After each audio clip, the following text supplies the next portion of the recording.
Hello guys and welcome to a whole new Couchisode. Today we are going to be traveling through worlds made of illusions. And I am rubber, you are glue. And whatever you say bounces back and sticks to you. Or in this case to me.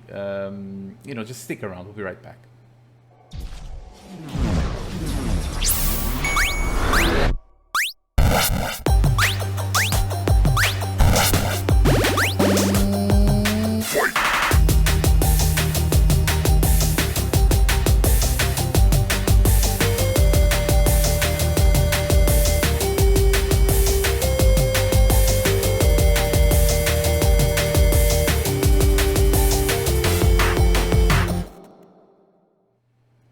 Hello guys and welcome back to another Couchisode, another week full of old and moldy, as we usually say. And I think that we are ready to go right on to the action because you guys are tired of us doing the same intro weeks and over and over again. So let's save you from that and let's go to the first game today, a very special one. We're going to be talking about Castle of Illusion starring Mickey Mouse from 1990, and this was for the Mega Drive and was developed and published by Sega. And now, that's a cool one. It is definitely. It's one of the titles that helped securing and the growing reputation of the Sega Mega Drive. Castle of Illusion is the first game of the well-known Illusion series, starring the world's favorite mouse, as we already know him, Mickey Mouse. On this side-scrolling 2D platformer, our hero is going on an adventure to save his lovely girlfriend Minnie Mouse from Miserabel, who wants to steal Minnie's youth. So the evil witch Miserabel wants to get younger. I like the name. Miserabel. It's actually let's say a wordplay with the word misérable, which means miserable. So miserable, this is exactly where it comes from. And so she wants to get younger, and instead of using those hyaluronic acid creams and stuff like that from L'Oreal that you see on the TV, no, she decides to kidnap the girlfriend of a lovely, mouse and tries to steal the youth. I mean, you can see in today's day and age who would do something like this. Anyways, in order to do so, Mickey will have to travel several worlds to find the 7 gems of the rainbow that are kept by Miserabel's henchmen, called the Masters of Illusion. So a lot of levels that we'll have to go through. Mickey Mouse will have to go through them and to find these gems. And after getting these gems, obviously you'll have a boss fight at the end of each level and so on, each one of them being the henchmen of Miserabel or the Masters of Illusion, and they will drop a gem that you will be able to use then at the final stage for the final boss fight. Still known to this day to be one of the best designed games for the Sega Mega Drive, Castle of Illusion was an influence to many other Disney games that followed. From the animations to the music and the excellent control mechanics, it's quite a feat to this day that this game is simply unmissable, considering that, just a year later in 1991 we would see the release of Sonic the Hedgehog for the Mega Drive. So it's still a game that marked and paved its way on the console, on this specific console, but also on the other platforms that it came out, and even before the release of Sonic. So this is a great feat from Sega on the development of this game. If you want to try it out, obviously emulation is the way to go, but for those looking for something more modern, a remake of this game was released by Sega Studios Australia in 2013 that is simply phenomenal. I only heard about this game like 2 or 3 years after its release, and I really wanted to play it, but to have the full experience, I went ahead and played the 16-bit version first, and then went for the remake. Absolutely solid game. Despite modernizing it, they still retain the essence of the original 16-bit classic and definitely deserves to be considered a worthy entry on the franchise. It's a great game, guys. I think this costs like around $10 or something like that, or 10 euros on the Steam store. At least that's what I was checking out the price. And it's still so funny. It has so much, well-known mechanics from games that came after, especially the part when you go up the tower, you have this rotating scenario, kind of like Crash Bandicoot, which was that's very awesome how they managed to do that back then. Definitely, yeah. The tower scene is simply amazing. Yeah, I think that the technology advancements, and we all know, at least that's obviously some people will say that that's not exactly like that, but the hardware of the Mega Drive was actually more powerful than the hardware that we had on the SNES back then. So basically it had blast processing. Yeah. I mean, it just comes to show that despite Sega no longer produces or manufactures any consoles, they did have a legacy back then, and with games like this, still They worth have remembering, this and one, that you can this play. Marvel. Yes, we already talked too much about it. Let's go to the next game, please. Okay, so you remember what I talked about last week?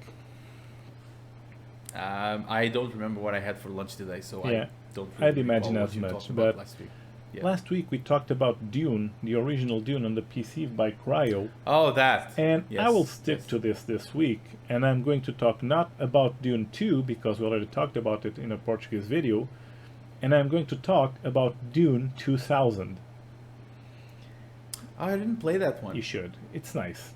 I haven't. I actually liked. A lot of people complained a bit about the game because it was supposed to be a remake of Dune 2, and it had a few differences.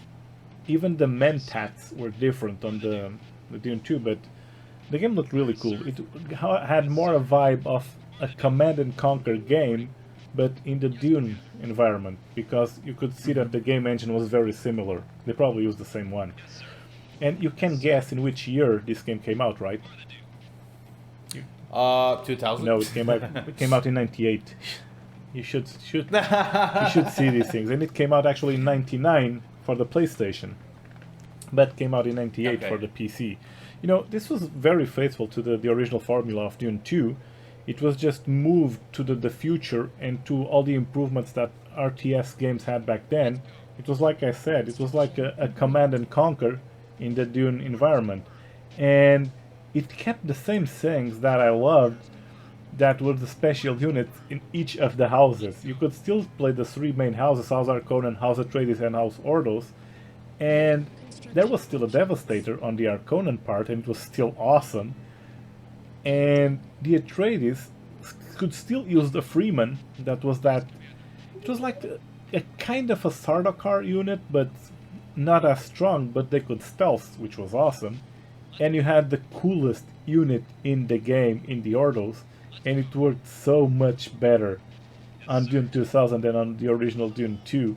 That was the Deviator. That unit was awesome. It was basically a rocket launcher that deviated units. It sprayed a gas on them, and they would just fight for your side. It would just steal units from the enemy. It had to be vehicles. You couldn't use it on infantry. It was a Deviant unit. It was so cool. And then they still stick to the mechanic of having the rocket launchers being the only unit that could stay away from the range of the rocket towers. And they still had the annoying thing that missiles were not very reliable. You could just see them shooting and they would go everywhere but the target.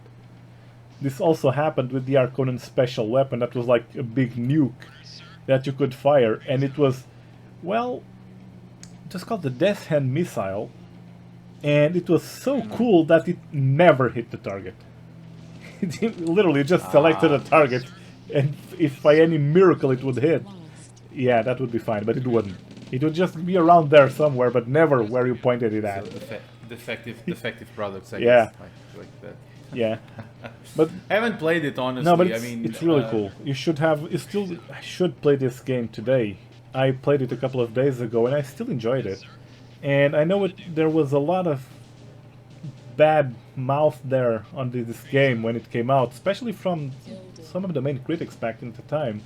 But the game is actually very good, and you should give this one a go if you haven't played it yet, because it's really, really good.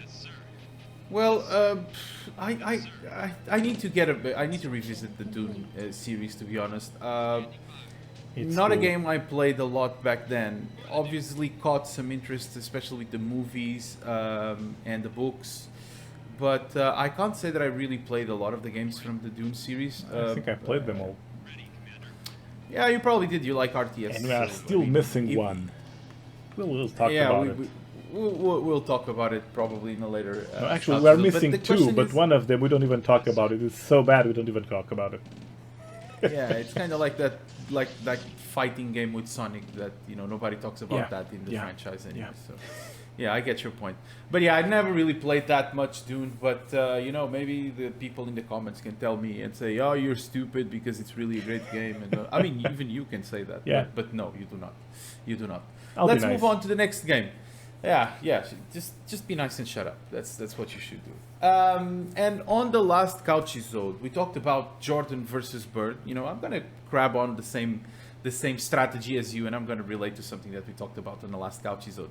We talked about Jordan versus Bird for MS-DOS, and I kind of got into the mood of, you know, let's see what exactly I have played in terms of basketball games. Remember, I said, I mean, it wasn't such a, you know, popular sport back in our country. But the question is, you know, I always had this curiosity for playing sports games of, you know, less, you know, popular sports in our country. You know, even baseball games. I mean, we already talked about those NES baseball games that, and on the arcades that we played also. But again, I went to look at it, and I could not pass the opportunity of mentioning this classic. We're going to be talking about NBA Jam from 1993, and this was again for the Mega Drive. And this was developed and published by Midway, Very cool one. and Electronic Arts. It's like, it's the successor, many people actually don't know this, but it's the successor of Arch Rivals. That was an arcade game from Midway from 1999. And NBA Jam brought a whole new level of ball playing to the pitch. You know, you can run, you can dribble, you can make slam dunks that are humanly impossible, and you can shove and elbow other players without any real consequences. There's no fouls, there's nothing.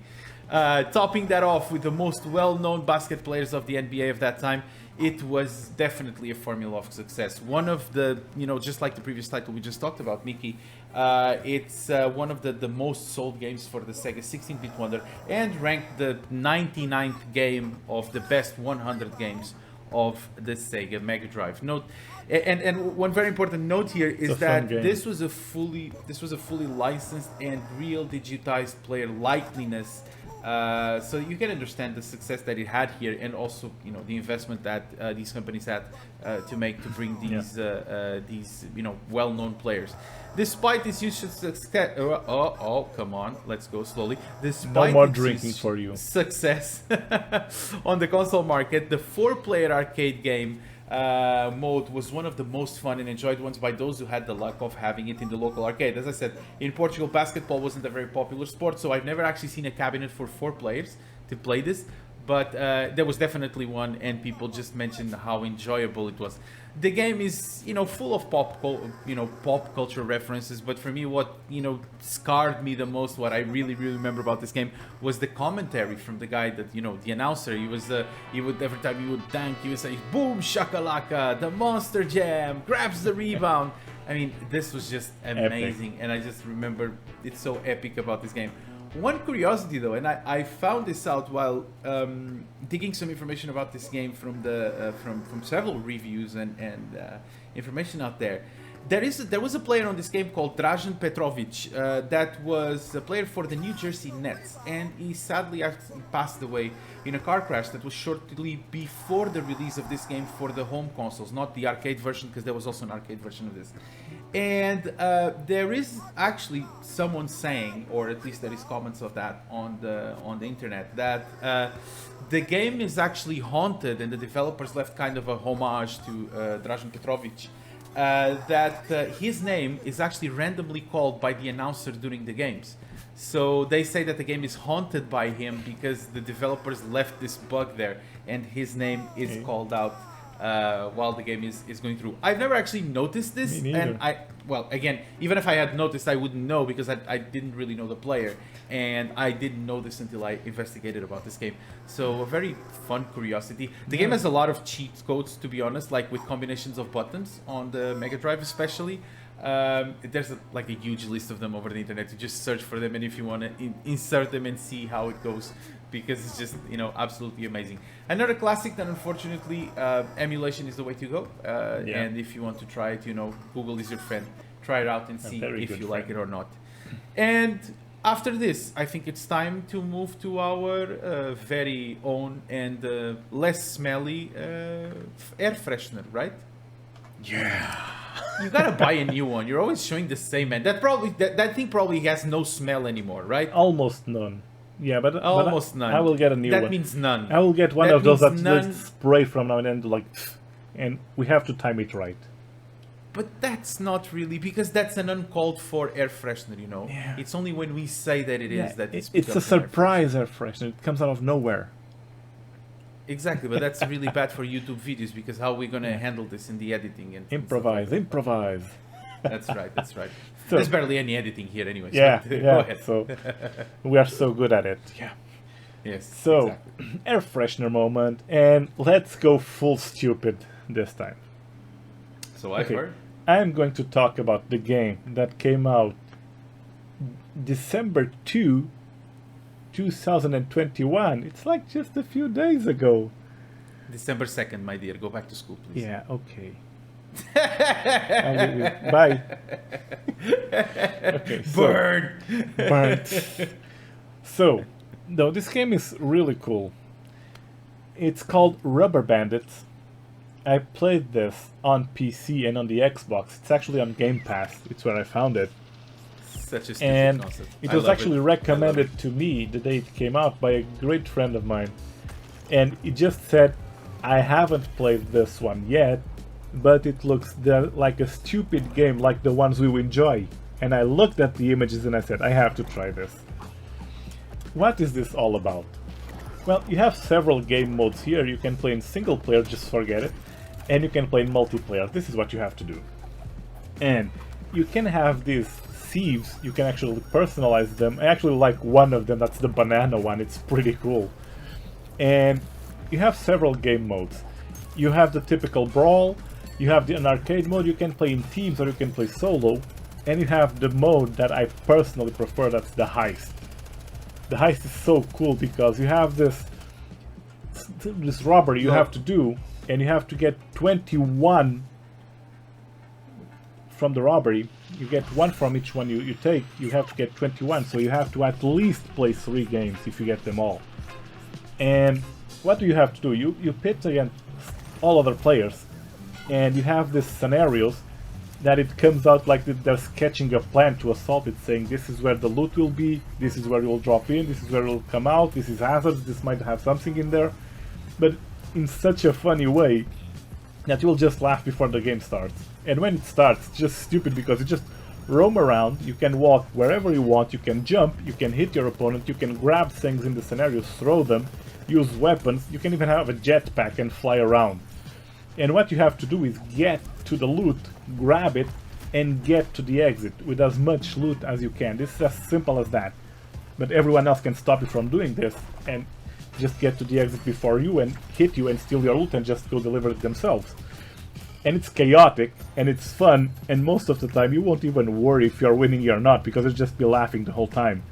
And the funny thing is, in this mode, when you are the first one to exit the room, after a while, you just come back out the door, but as a cop, and you just need to grab them. I mean, this is so much fun. When you pick this one up and you start getting the hang of it, you'll just spend hours and hours on this one because it's stupid, it's simple, and it's fun. I just fun. looked at this. It's really fun. I just looked at this, and this is probably the most stupidest thing we've talked about after Supermarket Shriek. And Supermarket Shriek also takes a good place in the stupidity. but this game. Yeah, that and Gang Beasts. We also talked about Gang Beasts. That was so stupid, but it's so much fun. I think this one is really. I mean, I haven't played this. But play it. I've never play even it. heard This about one, it. I just urge you to play this one. It's really that much fun. Considering that it's currently on Game Pass, I'll probably give it a go. It seems like a good, seems those good games to play on the couch with a controller. Yeah. And I think that's exactly what I'm going to do. But I mean, I think that there has been so many good games like this that are really, really stupid, but that are so much fun. And I think this one is a good example. Supermarket Shriek is another one, and I really love the game. I ended up buying it and playing it. It's really fun, and it's laughable. I mean, it's just hilarious. No, the characters are insane in this one. They just look silly. Characters are so. There's one that looks like a banana. Yeah, that's the coolest one. But remember, it looks like a banana, but it still has a mask, so you won't recognize him. Of course. Nobody will recognize his full yellow body. Anyways, great game. I will definitely try this one, and you guys should also try it because this seems to be like that kind of fun you can have with your friends, especially if you play the multiplayer mode. It is. It must be very funny. What is also very funny, guys, is you giving us a like. Don't forget, like if you liked the video, the real vote dislike if you didn't like. I mean, of course, that's always a possibility. No. The button, the dislikes are not being shown anymore by YouTube, but again, you know, that's what the platform decides. And They aren't? subscribe our channel.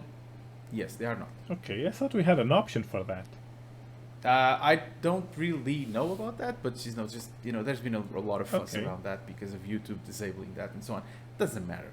Dislikes are dislikes. You know, they're just people's. We still see them in the back office.